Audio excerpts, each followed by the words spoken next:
My husband and I, both 35 RN, met in college. We fell in love and got married 8 years back. I gave birth to our daughter in 2020.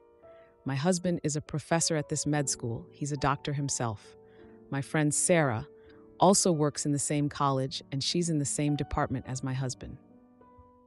Few months back in December, Sarah took me out for lunch and told me that she suspected something's going on between my husband and this med student, 25.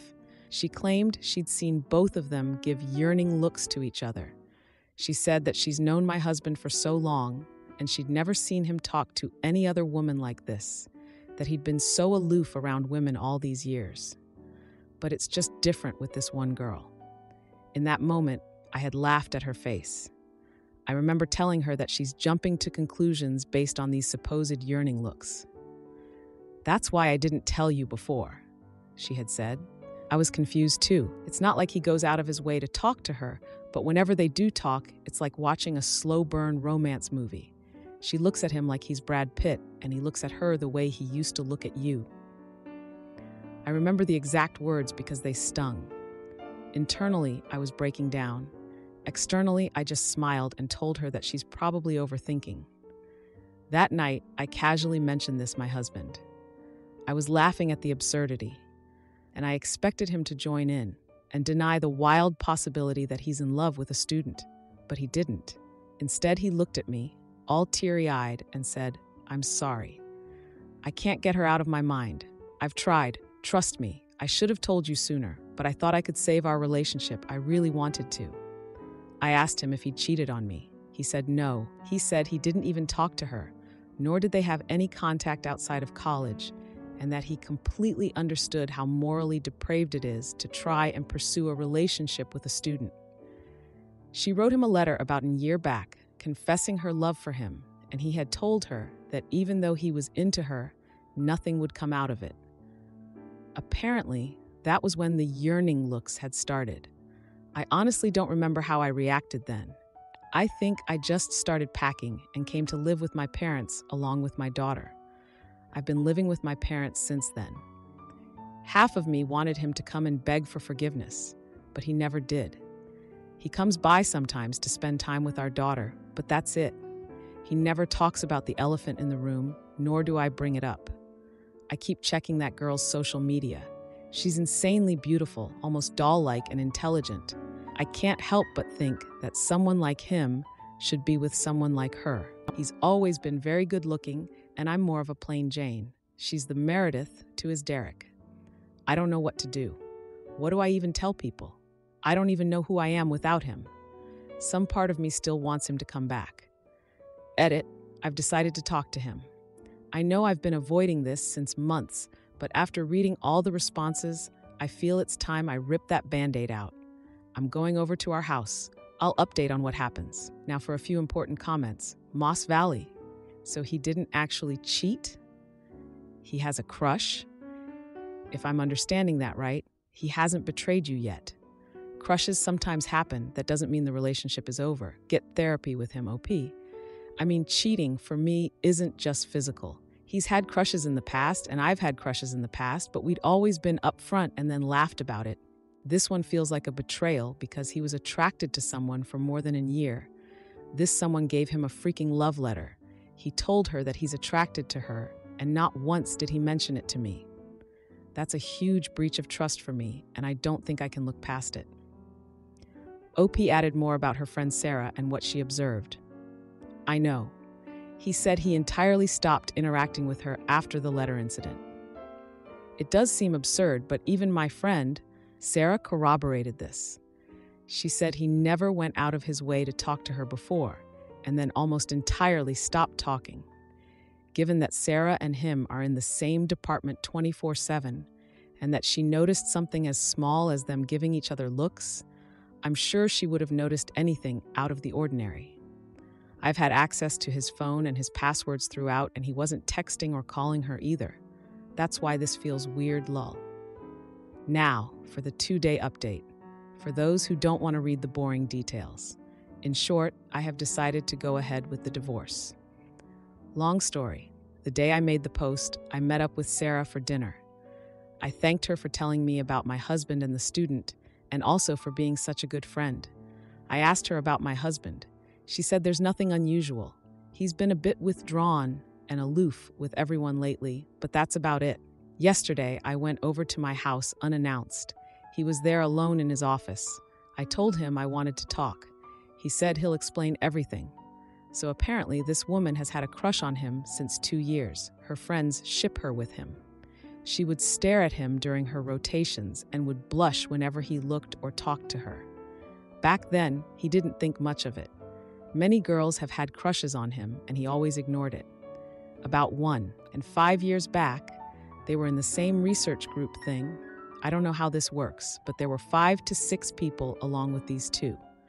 Because of this, they had to spend some time together working, and it was then that he started noticing her. He went into detail about how he was impressed with her intelligence, blah, blah, blah, and her beauty, blah, blah, blah. The moment he realized that he had a crush on her, he dropped out of the research thing. This was a year ago.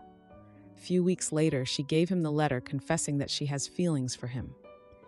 The first thing he told her after reading it was, "You can get into trouble because of this." She didn't care. She wanted an answer.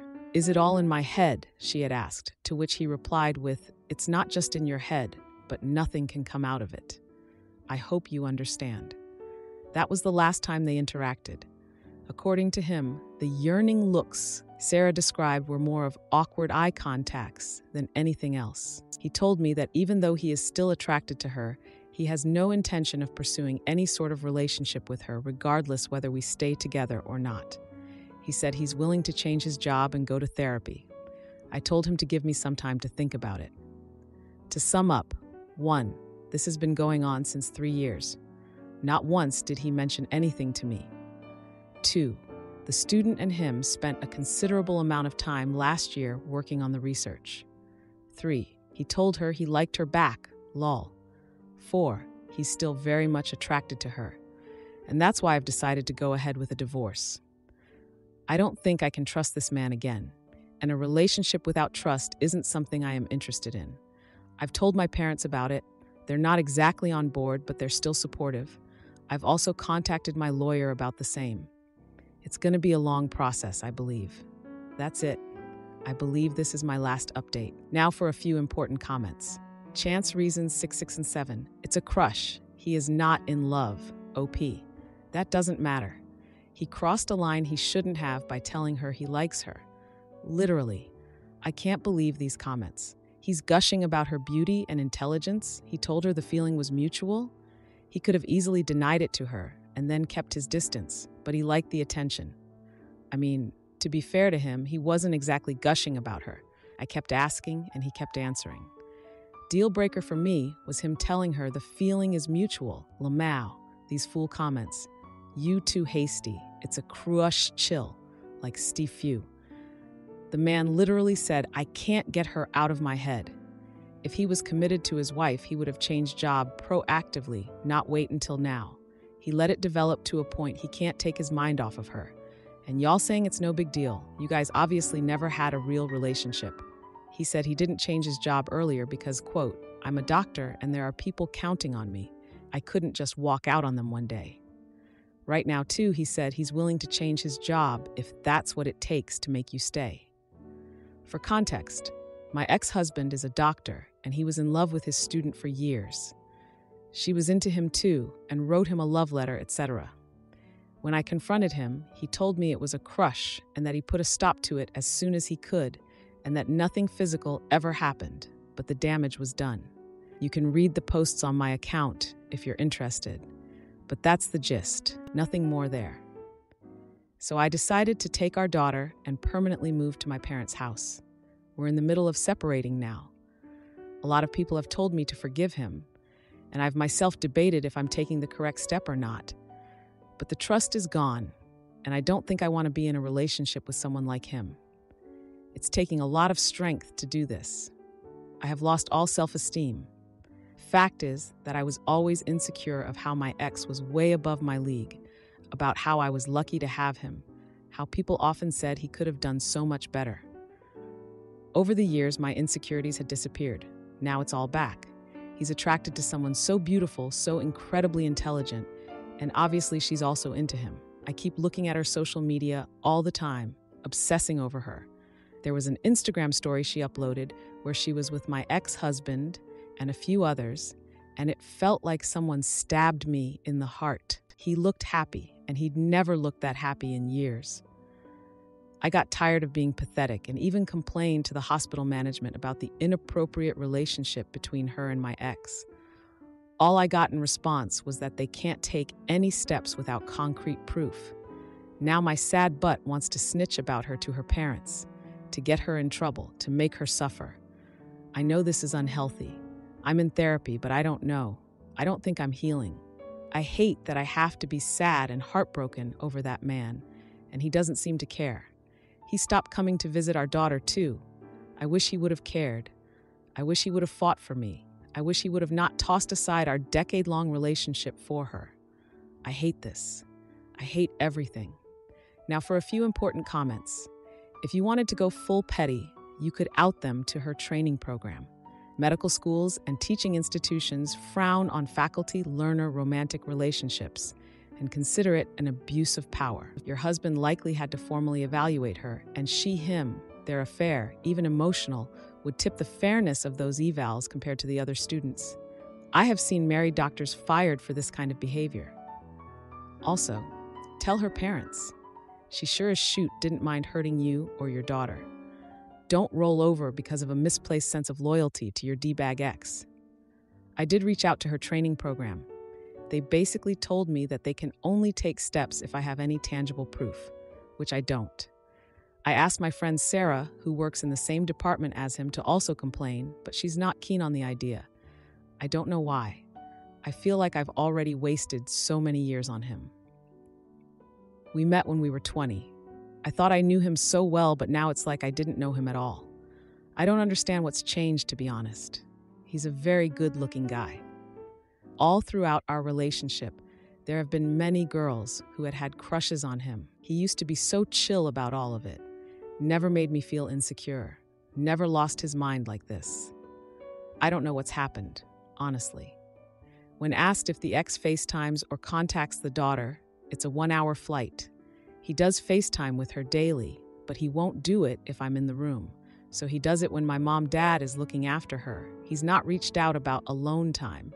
He's only said he's waiting for the court orders regarding custody. He doesn't want to see me at all. We had a big fight after I reported him and that girl to her college, and he said it's not correct for our daughter to see us fighting like that again, so he's not going to visit. Now for the 2-week update. I posted about 2 weeks back. I had to go back to my ex-husband's city as per my lawyer's suggestion. My mom and sister are living temporarily with me, and we have rented an apartment. Yesterday, I went over to my old house that I shared with my ex to get some of my stuff. I texted him about it, and he made sure he wasn't there when I arrived. I collected all my stuff. Then I decided to look through his study.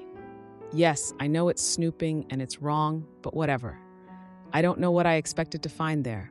But, lo and behold, I found the letter the student wrote to him. It was callously thrown in between some of his work files. I took a picture of the letter and came back. I did read the letter, and it was nauseating to say the least. She'd written how she knew it was wrong and that he was married, blah, blah, but she felt she had a connection with him and that she'd never forgive herself if she didn't tell him how she feels. That's the gist, but it basically goes on for 2 pages. That stupid girl even made sure to sign the letter, lol. The letter confirms a few things. 1. My ex did not lie about there being no physical affair. Cause in the letter, she was lamenting about the fact that she would love to jump his bones, but the opportunity never presented. Number 2, he did stop interacting with her abruptly because she was sad about that too. 3, he did lie to me about the letter. When I asked him all those months back, he told me he got rid of the letter because it was of no consequence. He kept it in his study, a place where he only keeps the most important of his stuff, a place where even family pictures weren't allowed because they can't let him concentrate, a place where even I wasn't allowed when he was working. Now that I have the letter, I have proof of the inappropriate conduct between a professor and a student. Last time I tried reporting, the authorities wanted proof. Now I have it. So I'm considering re-reporting the issue, with solid proof this time.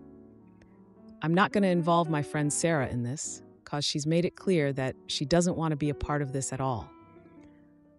One part of me wants to report them and mess them over, but the other part just wants to let it go. Any advice on how to proceed? His action seems to be that he stopped interacting with her, and I fail to see how that's illegal in any way, shape, or form. You're acting petty and needlessly cruel, and snooping through his study when he wasn't there was a break of his trust. Try to get the therapy you need to move on and leave it at that. Of course, it's not entirely impossible that he knows your character and has set up a camera in his study because he assumed that you would rifle through confidential documents given the chance. But in that case, I'm sure you'll hear from his lawyer, and then you can still present the letter you found, whatever good you think it will do you. OPA. I have never, in the 15 years of knowing him, gone through his personal stuff. To comment on my character is uncalled for. B. His trust? He fell in love with another woman and failed to mention it for 3 freaking years. He told her he was into her because he owed her honesty for whatever reason, according to him, but failed to mention this to his own wife. I'm sorry, but I don't give a flying frick about his trust now. More weight. If anything, this letter exonerates your ex. He didn't act on it. OP. And the girl? I wish I could show you the letter. The disrespect of going after a married guy. The audacity of writing things like, she wishes our child was never born so he could leave me easily and wouldn't have to be tied to me throughout life. That alone should have warranted more of a response from him. The fact that after reading all that BS about our marriage and our kid, all he told her was, "You can get into trouble for this," is crazy. What was in the letter? She wrote things like how she wished our child was never born to begin with, so that he could have an easy separation and wouldn't have to be tied to me forever. I wish I could show you the letter. I'm not even typing half of it here. It was nauseating. Redhaired 103, her shitty behavior is on her. Your behavior is yours. If your ex can develop a crush on a barely adult like this, he's not emotionally mature either. Think of it this way. You're going to be free from someone who does not love you and probably going through a midlife crisis. All the possibilities are in your future if you just close this chapter. Your focus needs to be on yourself, on your own healing and your own life. OP, yeah, I understand that. I've decided to let it go.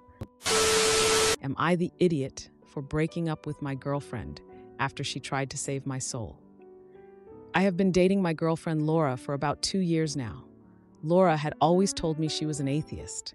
I am as well, so it was pretty easy to just not have any religious discussions at home. Well, a couple months ago, Laura started going to church services with her friend Sarah. Sarah is a friend of Laura's from childhood, and their difference in religious beliefs had always been a point of friction, but Laura had wanted to ease that friction by going to a few services with Sarah. Well, after a couple weeks, I noticed a pretty drastic change in Laura. She started to reference God more often and even had a Bible in her nightstand. She got a cross necklace and started to not only go to Sunday services, but to some events the church held during the week with Sarah. Again, all of this was fine with me. I basically had Sunday mornings to myself in the house, so I could play games and do whatever. The issue came when Sarah made some comment one Sunday morning about how I need to come with them. I politely declined. I'd been turning down church invites from my super religious family for years, so it's a reflex at this point. They left, but later that night, Laura and I were talking, and she started pressuring me to go to church with her and Sarah. I'd been through conversations like this before. Again, my upbringing, and I made it clear to her that while I have no problem with her newfound faith, I would not be sharing in it. She gave up, but was very cold toward me for a few days before she apologized and we made up. Well, a few weeks later, Sarah asks me again, and I give her a polite but firm no, as this is starting to annoy me. Laura came back from church and seemed in a really good mood. She made me my favorite meal, and we talked about her day, and it was nice. Then abruptly, she started weeping and telling me how she was terrified of me spending an eternity in hell, and how I need to find God like she did because she didn't want to lose me to Satan. At this point, I was fed up with it. I didn't escape my hurtful religious family just to have it happen to me all over again. Laura has been cold with me ever since, and every time I try to talk to her, she says, "There is nothing to discuss until you are willing to go to church." So at this point, I think I might just need to break up with her. I feel bad because if we break up, I am moving out. I'm not on the lease, so Laura will be stuck paying in full for her place without me. But I cannot stand the idea of living with her after we break up. I just want as clean a break as I can get here. Would I be the idiot for just breaking up with her and leaving? Now for a few important comments. Commenter, you can't just make a huge change like that and coerce others into doing the same. Leave, friend. Another commenter. NTA, you get to make your own decisions for church and anything else. Real weenie, move on her part. Nothing to discuss until you come to church. Bye, Felicia. Then another commenter. Info. Did you move in together with the agreement to pay rent together? Or is it her place already? You would be an idiot if you leave without some kind of discussion about the rent. You are totally within your rights to end the relationship. OP replied, Hiini. Laura had already had this place for a while before I showed up. Basically, her first roommate flaked on her, and we decided it was as good a time as any for me to move in and split expenses. I suspect she won't have a hard time getting a roommate within the first couple months. Another commenter, NTA. I don't like to advocate for breaking up when I don't know both sides of the story, but religious differences are a massive deal breaker for most people. If she's refusing to even discuss it, there is literally nothing you can do. As for moving out, if you don't want to be a jerk about that, then you can try and be as helpful as possible. Could she get a roommate? When is her lease up? Will she be able to afford it? You could agree to pay a few months' rent to give her time to adjust or find a new place. OP replied, she has a few friends that would be interested. She makes much more than I do, so while I feel bad about making her pay the full cost of the place, once I'm out, I know she can afford it for a few months. I cannot afford to pay any expenses there while I am also paying to live elsewhere. I make much less than she does. Now for the 1-month update. I'd like to update everyone on the situation since my original post. I broke up with Laura a few days after the post. At first, she seemed to accept it. I moved out a couple days later. We agreed I'd pay for half of the month's expenses to help her out. Another friend of hers moved in a few weeks later, so she isn't in any financial hardship over this. The breakup didn't really hit me for a few days. Then it all came crashing down, and I took a few days off work to just play some video games and hang out with some friends I hadn't had time for recently. All in all, I'm doing okay. I've run into a few mutual friends of Laura and I, and they all seem to understand why I did what I did. I'll probably stop hanging out with most of our mutual social circle, though, as most of them were more her friends than mine. Though the initial breakup was relatively amicable about a week ago, she started drunk texting me, begging me to find God so we could be together again. She'd also send me long paragraphs of good memories from when we were together. Sarah would also text on Laura's behalf, trying to encourage me to come to the church and make things right. I blocked them both for my own sanity. Laura is probably just now feeling the breakup and is acting irrationally. I don't blame her. I had serious urges to call her a lot too. You guys were right. I don't feel like I was the jerk after spending some serious time thinking it over. Thanks for the advice, everyone. Take care. Now for a few comments.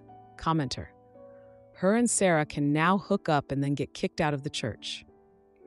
OP replied, I want to preface this by saying that I am not trying to bash Sarah or Laura here. I just happen to have heard from a couple people that they suspect Sarah might be super closeted. Apparently, when she first went off to college and broke away from the church for a short time, she was seen clubbing and making out with a few different girls. Then she came back home and went back to being involved in the church. Sarah is also spending a lot of time over there now, so a few people suspect that Sarah has a thing for Laura, and she tried to break us up in order to get to her. It all sounds crazy to me, but just plausible enough to be real. Either way, what's done is done, and regardless of whether or not it's true or just juicy gossip, it doesn't change anything for me. Your comment just made me think of that. Am I the idiot for calling the cops on my mom after she refused to return my car?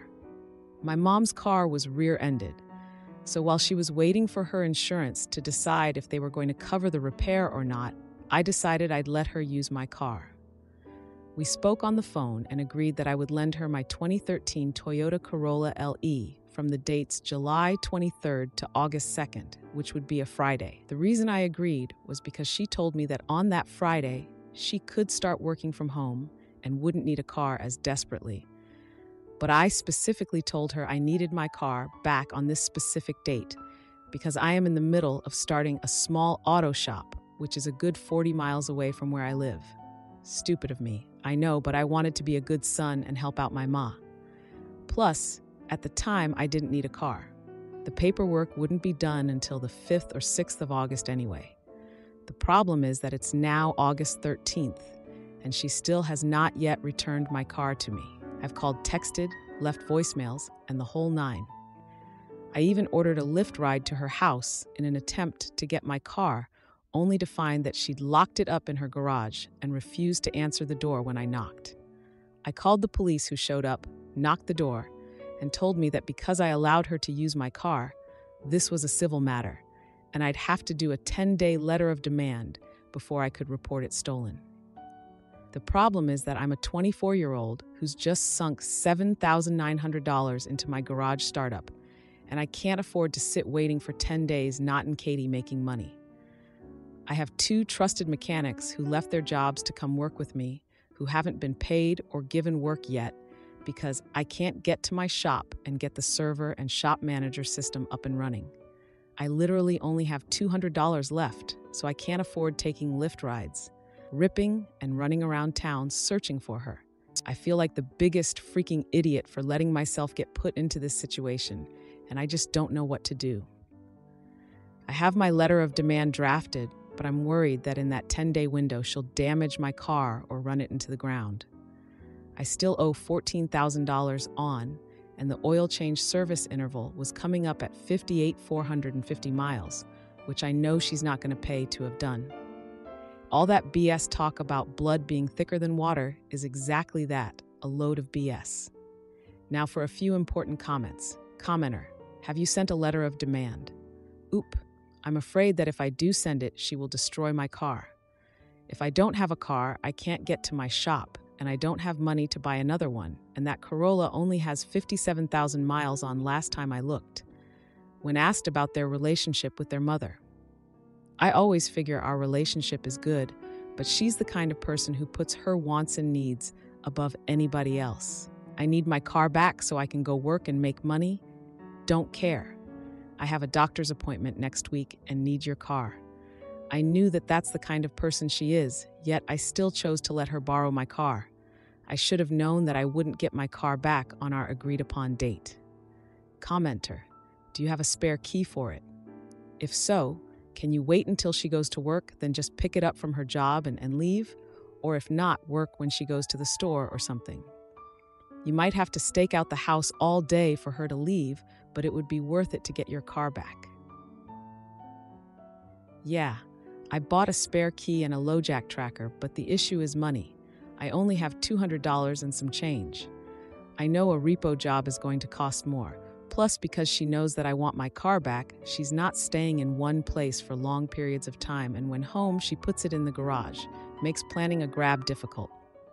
Plus, she will still have my other key and knows where I live. I wouldn't put it past her to try and come take my car back, Semp. But at least if she does that, I can immediately report it stolen. Now for the 2-week update. I followed your guys' advice to a T. Sent the demand letter and waited. The 10 days ended yesterday, but she still wouldn't return my car. So I went downtown to the HCPD HQ to report the vehicle as stolen. Was able to get her on the phone with the sergeant, who told her that once I decide to press charges, it becomes felony possession of a stolen vehicle, unauthorized use of a vehicle, and if she's caught driving it or caught with it at her house, she will be arrested and charged, and I would not have a say in the matter. Once I sign that line, whatever happens, next happens. Long story short, that lit a fire under her butt, and she left the car with my spare key in the glove box across the street. Of course, I requested an officer to meet me at the location just in case she tried to get belligerent or, in fact, had damaged my vehicle, which she didn't. She's officially had my car since the 23rd of last month, but it's back in my possession now. She's put well over 2,000 miles on it, and the maintenance light is on, but for now I'm glad to be done with this. And I want to thank all of you who either gave me good advice or gave me the metaphorical slap I needed. As for my shop and getting there, one of my mechanics lent me his old beater so I could get to and from, so the shop is up and running, and we're already up to our neck in jobs. Got 7 satisfied customers and 5 others waiting on parts. Glad to say that everything worked out once I took a step back and analyzed everything. Now for a few comments. Commenter 1. You might want to check into getting it rekeyed. She might have made a copy of the key. I think after hearing felony charges, Mom's not going to want to risk getting arrested for actually stealing it in the future. And it's not just felony charges.